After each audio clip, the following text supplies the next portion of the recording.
Talk and Rock Radio, where friends meet at the intersection of life, inspiration, and music. Here's your host, Rick Kern.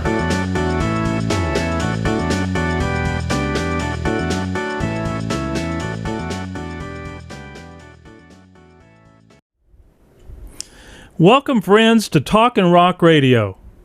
My special guest today is a musician that I've looked forward to having on my show for quite some time now. His name is Ray Roberts, but he's fondly referred to as Zoomer. Welcome, buddy. Hey, Rick, how's it going? Well, I know I called you buddy, but, it's really not buddy. It's Zoomer. Buddy was another guy, one of your cohorts in Applejack. Well, buddy, pal. Oh, man. With a small B. I have to tell everybody to dial back a few episodes if you want and see the buddy I'm talking about, because I did an episode with you guys that was a lot of fun, and we had an Applejack reunion a month or two ago that was absolutely a gas, having all of you guys together, and it was pretty special. Well, thanks. We had a good time. Yeah. Well, you've got a long history, Zoomer, in the music business, and I know it pretty much started all in El Paso, right? Yeah. If you're talking about playing music in the clubs locally, started out when in 1969. I was 17 years old. I was still a senior in high school, and I went to work with the Shade Tree Boys. Yeah. I was playing 4 nights a week and still going to school and sleeping through chemistry. Talk about the Shade Tree Boys. Now, you guys, I knew some of those guys in there. I knew Henry Beebe, and I knew Hal a little bit. But talk about who all was in the group and some of the places you guys played and everything. Well, when I first joined, and this was in March of 1969, March the 23rd, if memory serves. And it was just Hal and Henry. They needed a bass player. They had a bass player who, you've got to be pretty bad for, Hal and Henry to fire you. This guy was sitting on top of his amp, eating a cheeseburger and playing with one hand. And so I'd been going out and hanging around and bothering them a lot, just being a pest, which is how you get a job. And they called me up, and said, "Do you play bass?" "Of course I do." I lied. They had an electric bass and a K amp, and went over to Bolero Lanes on Dyer Street, the Gaslight Lounge. And we read through some songs, and they hired me $10 a night. And it was just the 3 of us at the time. And Hal, of course, did most of the front work, and he was the foil for Henry's comedy routines, which the later the night got, the raunchier the comedy routines got. But I played bass. Hal fronted it, played rhythm guitar, and sang. And Hal named me Zoomer. I'd been in the band for several weeks, and one night he was introducing the band, and he said, "And over here on the bass, this is our bass player." He leaned over and he said, "What's your name?" I was kind of offended, and I gave him a go-to name. I said, "Yogi Zarts." and Hal was really good thinking. He was quick-minded, and he said, "This is our new bass player, Yogi Zarts. We call him alliteration, Zoomer Zarts." Okay. And the whole place howled, and it stuck. I got married as Zoomer Roberts. I was ordained an elder at the church as Zoomer Roberts. There you go, man. That's cool. Yeah. I like it. I like it. That stuck. One of the songs that I have that the Shade Tree Boys did is "Somebody Touched Me." You want to talk about that song a little bit? Yeah. I think Flat and Scruggs had done that, and they called it. The original words were "Somebody touched me, must have been the hand of my Lord." And for some reason, they decided, well, you can't be singing about the Lord in church, and they changed it. Somebody touched me, it must have been the hand of fate. And at the time that we recorded it, well, we didn't record it. I had a Sony reel-to-reel machine and just set it on a table out there and recorded the room. But Randy Jones, who later was such an integral member of Moon Pie, he was in the band at that time. He's playing lead guitar and mandolin. Talented guy, still is. And he's singing lead on this, and the other three of us are singing harmony on the chorus.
Somebody touched me.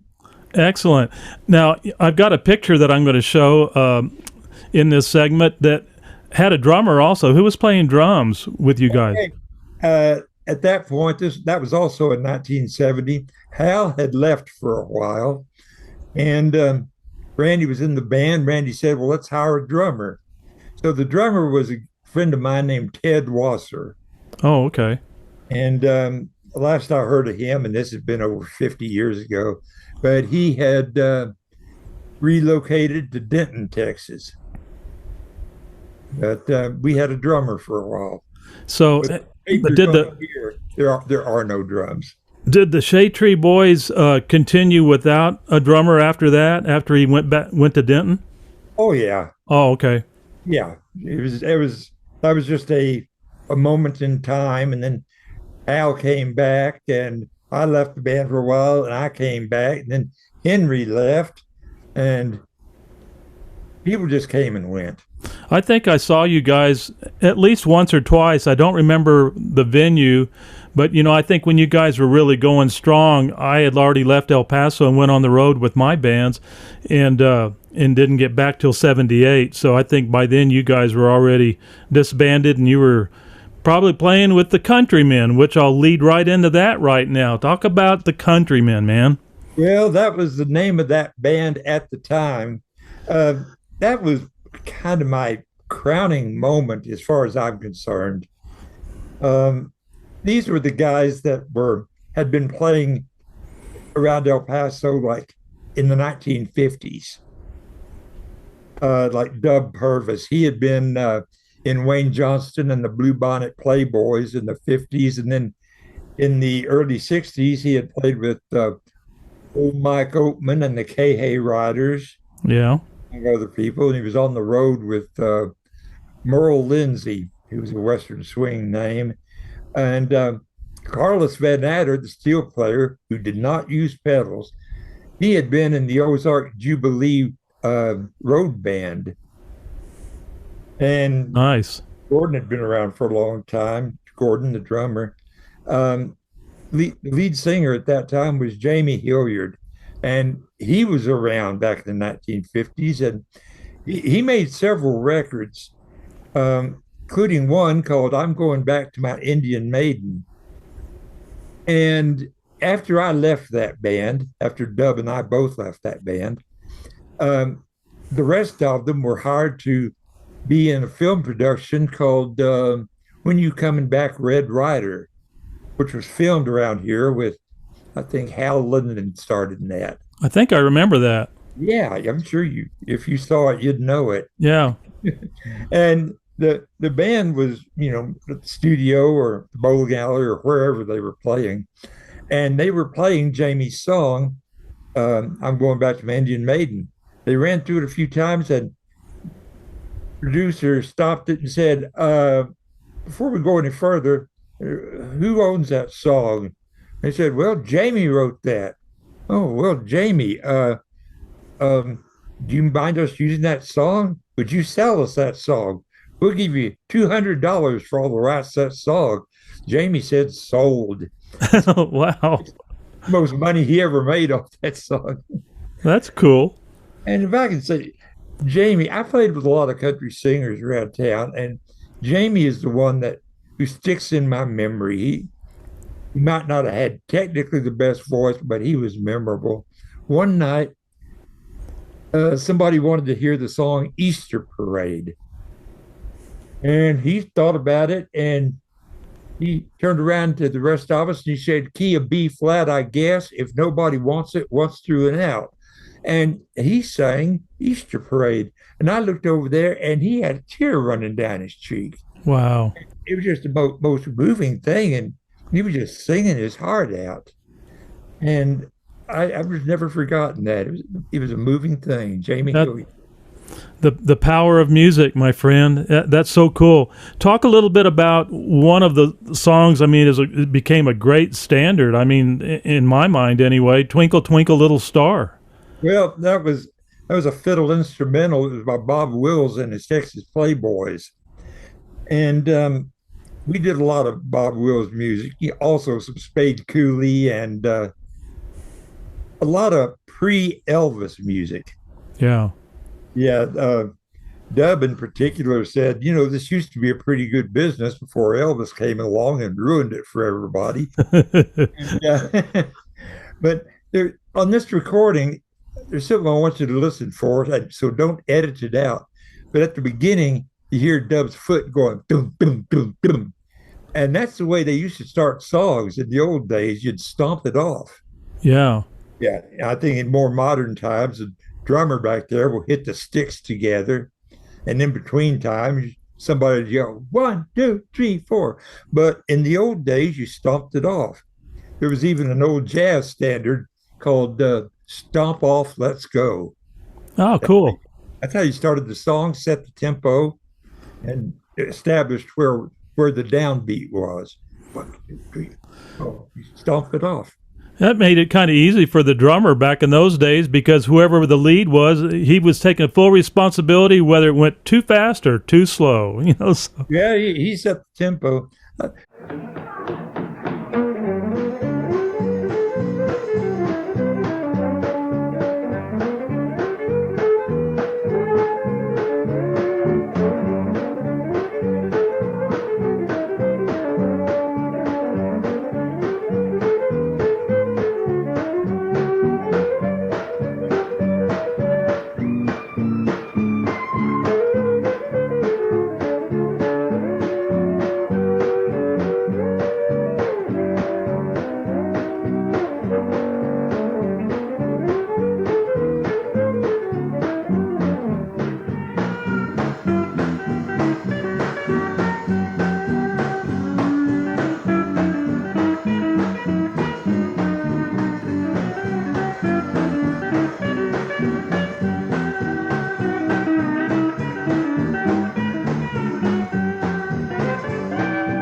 tell you about Gordon back there on those drums. You're a drummer, you might appreciate this. But that was an old set of drums, old set of wooden drums. He had calfskin heads on them. Oh my gosh. And, and every time it rained, Oh his no. hair sounded like a timpani. Yeah. You could go, boom. Oh gosh. Especially on a day like today, it's kind of a gloomy, cloudy day in El Paso, so it would have been one of those days with this humidity. Oh, can I tell you a story about Carlos while I'm at it? Yeah. Funny story. We were playing a job one night, and this hippie walks up to where Carlos is sitting there with his said, "Hey, man, can you play Smoke on the Water, man?" And, well, Carlos immediately thought of the old Red Foley song from World War II. There'll be smoke on the water, on the land and the sea, when our army and navy defeat the enemy. And Carlos started singing that, and the guy just shook his head and said, "Oh, wow." I love it. Gambled off. And everybody else wanted smoke on the water. Oh gosh, that's great. Old ideas about how music should be played, and woe unto you if you violated that. Yeah. I don't have a recording of it, but I'll describe it. We used to do Proud Mary, and they did it like Bill Haley and the Comets would have done it. Yeah. Shuffle beat. So instead of da da da da, it was like da da da da. Oh no. It swing all the way through it. It was funny. Of course, our friend Paul Quattlebaum, when he plays it, it's like on steroids, man. The meter's about 5,000. Da da da da da da da da da da da da da. I mean, going crazy. Well, and that it was gets over with sooner. Yeah, well, that's true, and a lot harder for the drummer. Oh, one band that used to do it as a waltz. Oh my gosh, I don't think I ever heard it like that. Yeah. Oh man, well. One of your trios, Jerry, Buddy, and Zoomer. I don't know who Jerry was. Talk about the group a little bit. I don't even recognize her. Jerry Boyer. Jerry Boyer. She sang around town for a long time. She called me on the phone around 76 or 77, around in there, and I think she was going to play the Border Folk Festival. Oh, okay. And would I be willing to accompany her? She needed a guitar player. So I did. And next year, she called me again. And I said, I've got this friend, Buddy Winston. Can I bring him along? So that was the germ of something right there. And for a number of years, the three of us played the Border Folk Festival every year. And that was it. It was like Saturday and Sunday, once a year. And we'd get together, would learn up a whole new set. And Buddy and I together learned some fancy songs and some jazz chords and did some hot picking. And we worked out 3-part harmonies. And we sounded great. And fortunately, I recorded all the rehearsals. But that went on for a while. Eventually, we started getting some other occasional bookings. I think you've got a photograph of us there playing the Wine Festival out at Chamberino. Yeah. And they had a small wooden stage set up on top of a sand dune out in the middle of nothing. And we were out there playing on that. And we played 4 Centuries 81, and we made an album. We cut a single of Cimarron? Well, Cimarron was an old Johnny Bond song, if you know Johnny Bond. He had been a guitar player in Gene Autry's band back in the 40s, and also recorded under his own name. He wrote a novelty song you might have heard called 10 Little Bottles. About the guy, wife wants me to get rid of these bottles. I'll just take a drink out of each one. I'll pour it out. And um, and later on, he was in the staff band on the town hall party out of California with Tex Ritter and that bunch.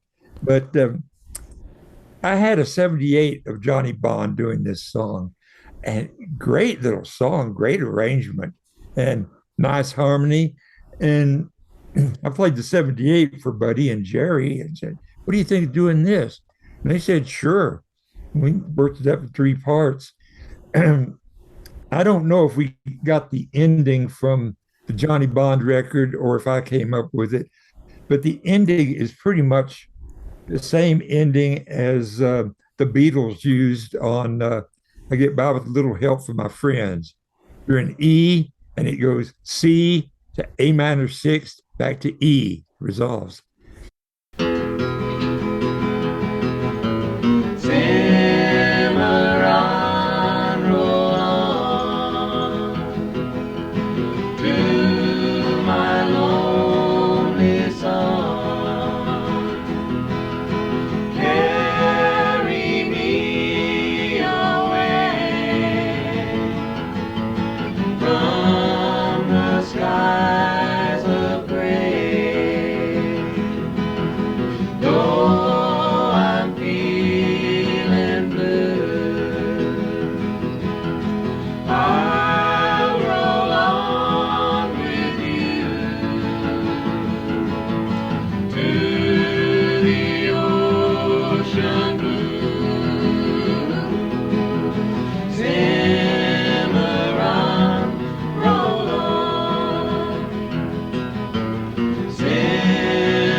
And that's Sergeant Pepper ending on that old Johnny Bond song there.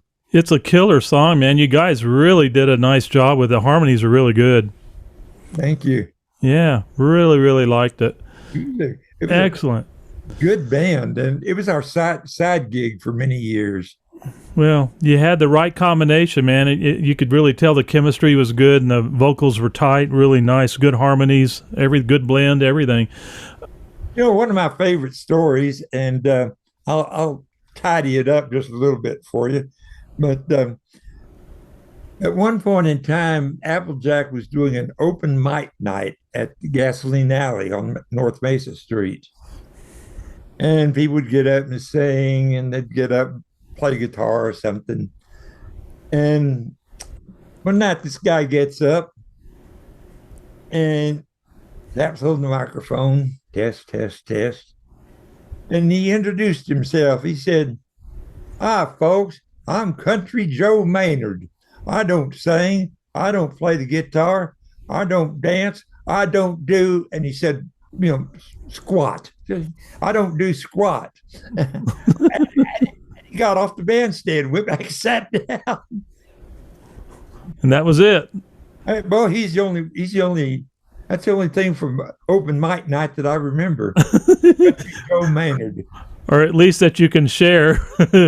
Well, there's that. Oh, I got a story for you. Cancer Treatment Center used to have a fundraising deal every year. And Buddy Winston worked, of course, that was his day job, was at the Cancer Treatment Center. And they'd bring in these professional football players, and they'd play golf. That was what they did. And you'd go out there and pay money to see these names, and they would hire Applejack because because Buddy was in the band. And we were up there one day, and I had one of those old Fender basement amps, the ones that are about as tall as you are. Yeah. And we had just started the set, and I'd gotten up there with a fresh can of Coors beer. And ladies and gentlemen, have a nice round of applause for Terry Bradshaw. Terry Bradshaw, lumbers up on the stage, sees that can of beer, picks it up, chugs half of it, sang a couple of Hank Williams songs, turned to get back off the stage, grabbed my beer again, tossed it the rest of the way down, crumpled the can, got off. And Wow. and that was it. Terry Bradshaw drank my beer. And I told my folks about that later, and they thought it was hilarious. And from that day on, anytime we were watching TV together and Terry Bradshaw came on TV, my father would say, "Hey, there's your drinking, buddy." What you should have done, Zoom, is kept that can and have him autograph it, man. You might have some good money today on that. I might have. Well, I should have, shouldn't I? Yeah, well, we didn't know about stuff like that those days, I guess, but it would have been kind of fun to have anyway. Could have sold it on eBay and who knows what, crazy. Zoomer one-man band memories. Talk about that a little bit, man. Let me get a drink of water first. Okay. Maybe you can edit that out. No problem. Or leave it in. About halfway through the 80s, Rick, I started having some trouble with my extremities. That's medical talk for your arms and legs. And my fingers wouldn't work properly. And I kept playing, but I had to keep making adjustments. I went from playing lead guitar to bass to simpler bass, and from simpler bass to I got an electric keyboard and played it with one finger, played the bass notes on that. Fortunately, Applejack songs are pretty simple, so I got away with it for a long time. But the doctors looked me over, and I was misdiagnosed as having amyotrophic lateral sclerosis, Lou Gehrig's disease. It was a misdiagnosis. But thought I was going to buy the farm. And one afternoon out at Gasoline Alley again, out on the patio, Sharon Cobb was out there. She used to be Sharon Hodge, a local songwriter. Mm-hmm. And at the time, she was married to Ty Cobb. Not Ty Cobb, Tex Cobb. I mean, oh yeah, another Cobb. Yeah, no relation to Ty Cobb. Cousin of Corn on the Cob, right? Yeah, no relation. I mean, I like Ty Cobb, but Yeah, I like Ty Cobb. That would have been a good one. Yeah. I got to get my name. Tex Cobb. He was a wrestler, I think, right? Yeah, he was. Yeah. And also did some movies. But anyway, Sharon was coming around watching me and talking to me, and you said, if you could meet anybody, who would it be? And I thought we were just talking.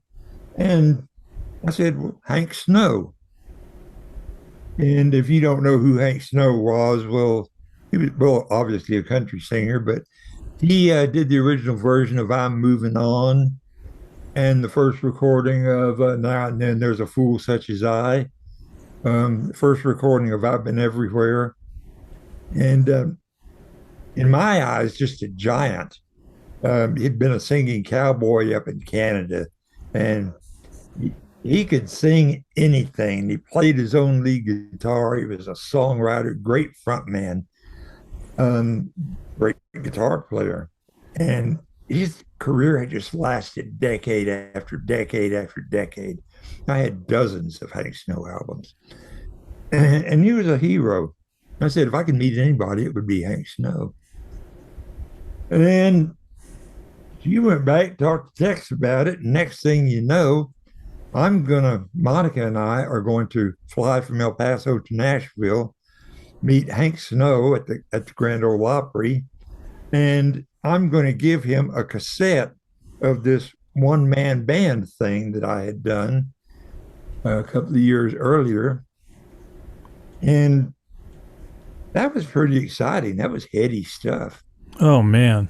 And had our picture taken with him, of course, and handed him the tape.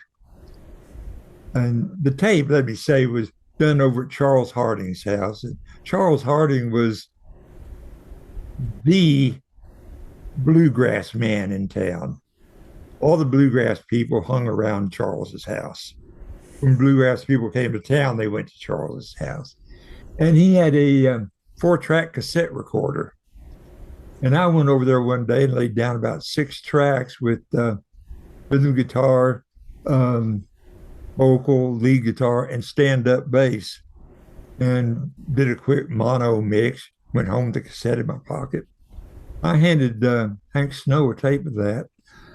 And we went and met him and got an autographed picture. And I was scared to death, but we got back home and it was quite an event. And about 3 days later, he calls me on the telephone and says, "Ray, this is Hank Snow. I've listened to your tape." And I'm not making this up. I've got a recording of it. I hit the record button on the answering machine. And he said, "I think you did a fine job, and I'm not trying to butter you up."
And wow. Wow. Here's a guy whose guitar playing I've admired and tried to copy, and he's heard me play, and he likes it. And he called me up to tell me so. Here's a guy in the Country Music Hall of Fame. And from that time until he died, which I think was in 1999, about 11 years later, he and I kept up a steady correspondence. And we talked on the phone a few more times, but I was friends with Hank Snow. Isn't that cool, man?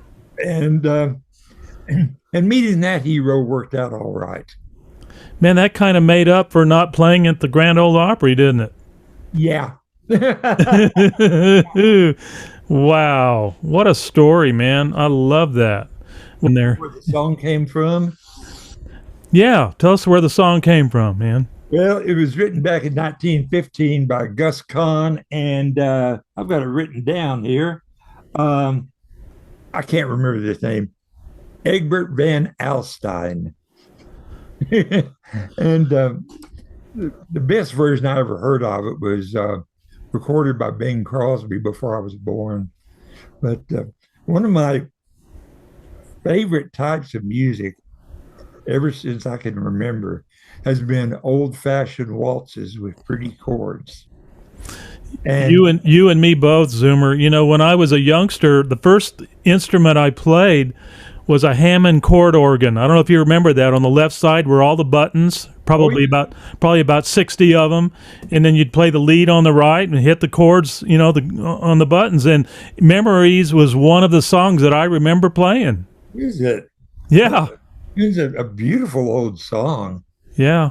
I played it as close to the style of Hank Snow as I could under the circumstances. My fingers were already getting kind of iffy, and I'll go ahead and tell you that guitar that I was playing, it wasn't my guitar, and it had a dead string on it.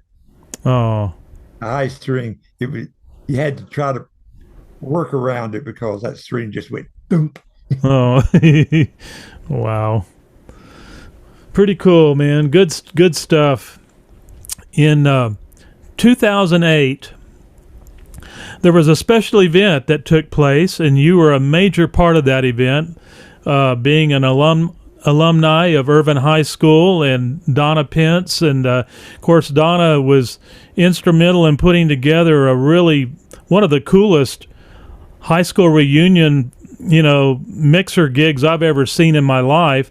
But it was at Big Al's in 2008. It was a bar over on Airport Road, and Yeah. Donna had asked me to kind of MC the event that night. We had Rod Crosby doing the sound, and a whole bunch of bands came to play in that, at that event for free. But I tell you what, it was a memorable event because I remember we had about 150 people crammed in that little club, and about another 150 or so outside the door. The word traveled fast, and people wanted to come and go and see what was going on. But that highlight of that event was me and my wife watching you perform Little Darlin'.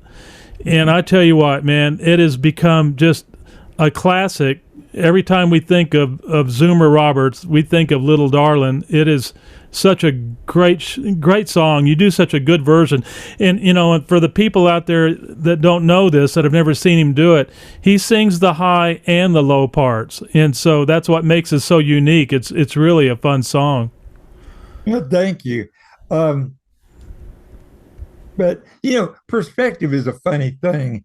To me, the highlight of that show at Big Al's was the Bobby Fuller Faux, Faux, Yep.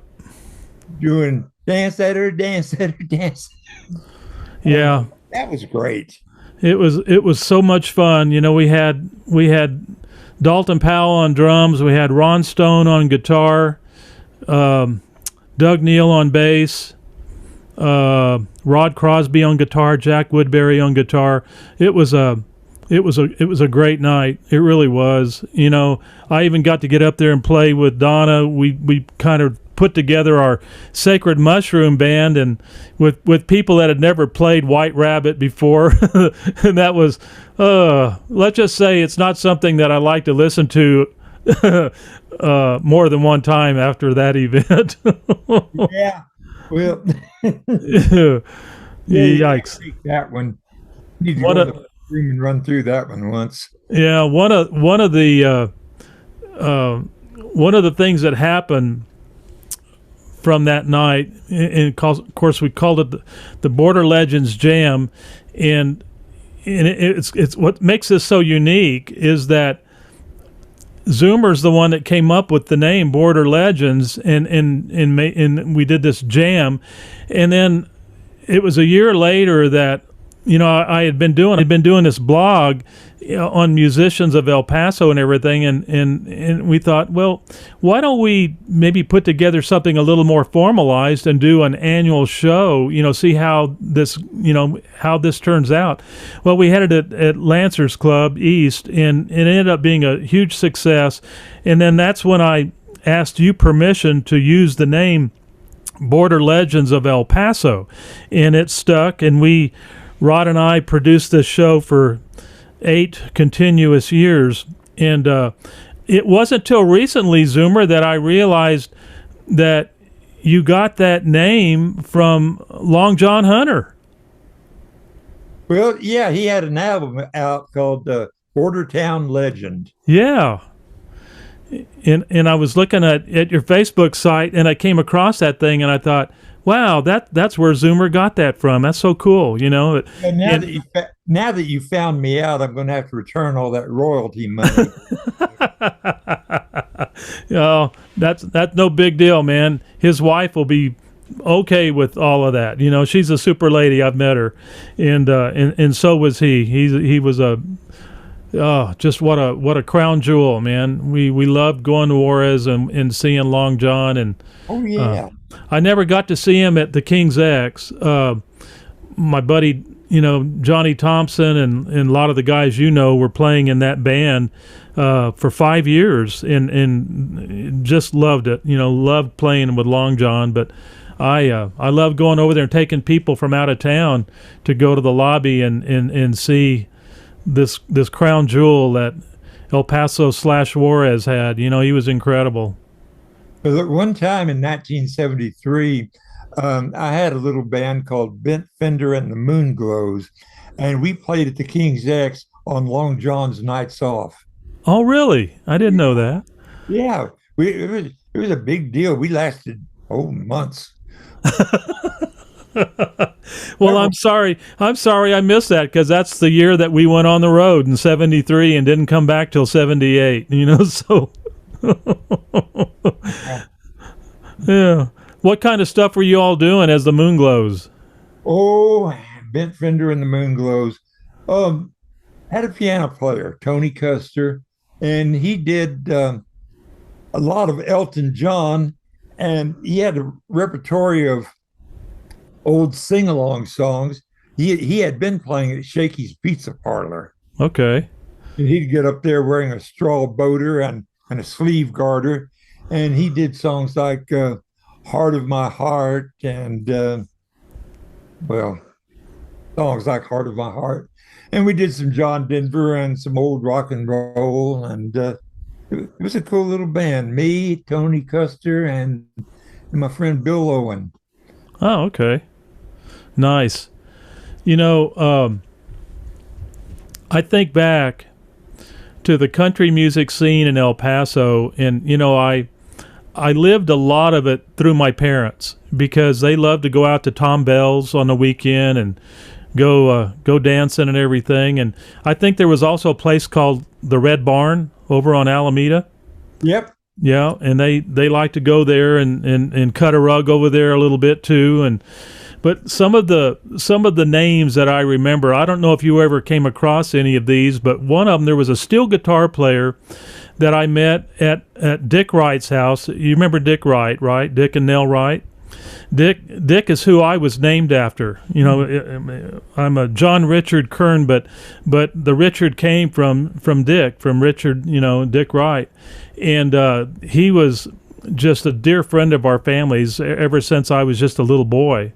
And we would go over there on the weekends, and my uncles, Jim and Bill Crutcher, they were with the El Paso Natural Gas Company, but they would go over there on the Sundays and stuff on the weekends and jam with Dick, and he'd be playing guitar with his echo machine that he had going, and we had on steel guitar a gal named Karma Dean. Did you ever know Karma Dean? Afraid not. Yeah. And then Lloyd Dalton. I'm trying to think of a lot of the guys that went back in those days. Gail Hageman, Dub Purvis. You know, we talked a little bit about Dub. Frank Dove. Oh yeah.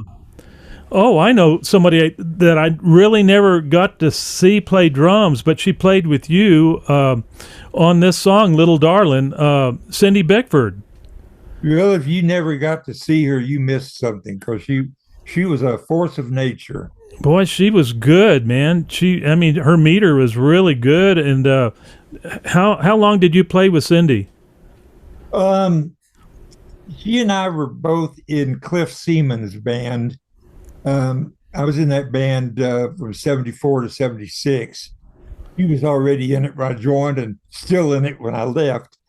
Also, I went to high school with her. She was Oh, in okay. band, but she was great.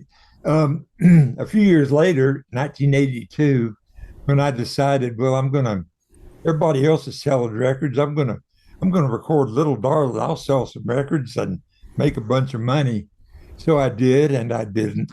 But I didn't think twice about who I would ask to play drums. I called Cindy. Tell me a little bit about, you know, what's really sweet about this whole event is that you recorded that at Martin Studios, Scott Martin's place. Yeah. And ironically, that's the same place that Buddy Winston owns today with Star City Studios, and you've performed that song there. So it's pretty sweet how it all came around full circle. But who all was in that recording session besides you and Cindy on Little Darlin'? Buddy Winston was on it. It was just the three of us. Oh, okay. Cindy played drums. Buddy played rhythm guitar. I played lead guitar, bass, and did all the vocals. And since we were recording it, instead of, just try to jump back and forth, I just overdubbed all the vocal parts so it would sound like a group of singers. And I thought it sounded great, but people would listen to the record and they'd say, "Oh, I like it better live."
Yeah, Because I used to say it's not a song, it's a stunt. it is. Yeah. Yeah, it was a stunt, but it was a visual thing. Just straining to hit the high notes and then trying to hit the low notes, and it was something to watch. But I'm still proud of the record. But the voices are all me. It's a fun song. We included that song in one of my vocal show bands out in L.A. and it was part of our of an oldies medley that we did, and with Teen Angel and a bunch of stuff that was thrown in there with it. But it's always been a fun song. But what makes it so especially cool is you singing the high and the low parts, especially when you're doing it with just Buddy behind you. It's just it's so raw and out there. But you do a great job, man. Really Well, good.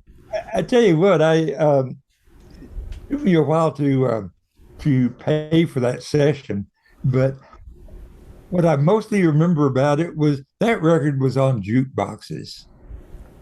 It was on jukeboxes up and down Dyer Street.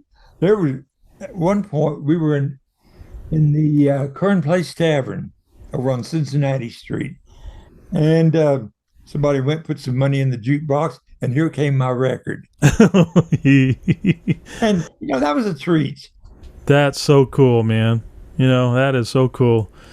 Well, my friend, this is going to conclude our episode. We've covered a lot of topics here, and I'm so glad to have done this episode with you, Zoomer. Thank you for being a part of Talkin' Rock Radio, man. This is one of my all-time favorite moments is doing this show with you, my friend.